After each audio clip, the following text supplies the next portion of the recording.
Texas Chainsaw 3D. Here's how it went. It was Monday evening and I went to the cinema to see what was on, so I thought I'd go see this. And, you know, it's in 3D. I'm not a fan of 3D, but hey, who is these days? And so when I got into the screening room, I sat down, I turned off my phone, I stuck on these glasses, and to my surprise, something must have been up with the projector because the trailers that they were showing, they didn't seem to be in 3D. It didn't seem to be adjusted for that fashion. And I thought, this is very clever here. See, what they've realised is that, you know, modern day stereoscopy doesn't do your head or even your vision any good. So I sat there and watched some trailers that were suitable for the feature, one of which included the upcoming reimagining of The Evil Dead, which I'm not particularly looking forward to, but hey, you know, and some other trailers. And so I thought, hold on, I might as well take these off. 30% light loss, it's not there, and you know what, my vision's perfectly alright here, and you know, I'm quite liking this. And then I stuck them back on for the film. And so the story here is that the Texas Chainsaw Massacre has happened. It begins with a shootout between local authorities and the original family from the Texas Chainsaw Massacre.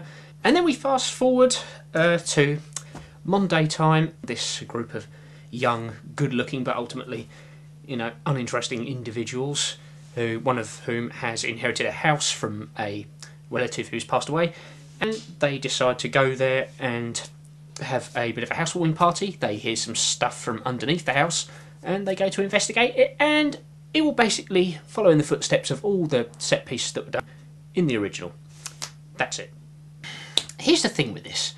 See, years and years and years ago, when the original Texas Chainsaw Massacre, the Tobe Hooper film, came to cinemas, it was a great cinema-going experience, or so I've heard. I wasn't around for it, I was born in the 80s, but it was a fantastic cinema experience. So fantastic and so incredibly scary that chief censor at the time of the BBFC, James Furman, tried to cut the film and discovered no matter what he took out of it, it didn't make a difference. And so he banned it on several occasions because, in his opinion, the lack of logic, and said, you know, nothing was ever explained. He labelled it the pornography of terror. See, the thing about the original was that nothing needed to be explained.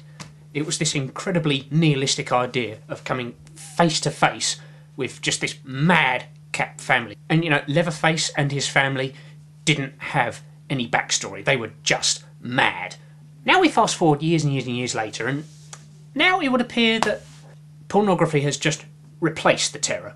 The thing with the original was that there was no leering, bloody violence. Only one tiny teaspoon of blood, and the rest of it was all to do with suggestion. And this is possibly the biggest crime of the year, since Marcus Nispel's atrocious and utterly stupid and unwanted remake, the suggestion of sex, which the original also had none of. In this reimagining, yeah, it's all there. You know, am I supposed to care about these young people who, quite frankly, can't keep their hands to themselves, or indeed off each other?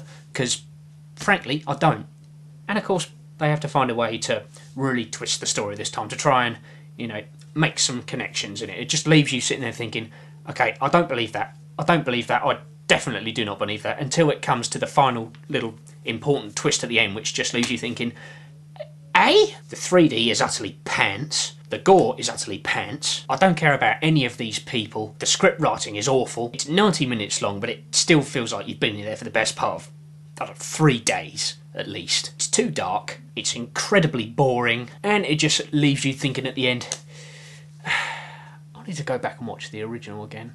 Yeah, this is the first film I've seen of 2013, and already those last 2 digits of that number are living up to their symbology. Word of advice for any of you out there who are thinking of going to see this film but having not seen the original, do yourself a favour, shop around and get this. It's the original, it's uncut, it's remastered, 3-disc seriously edition with, you know, over 4 hours of special features.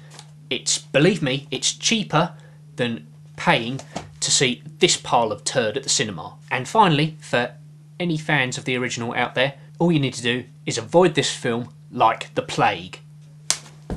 Ow!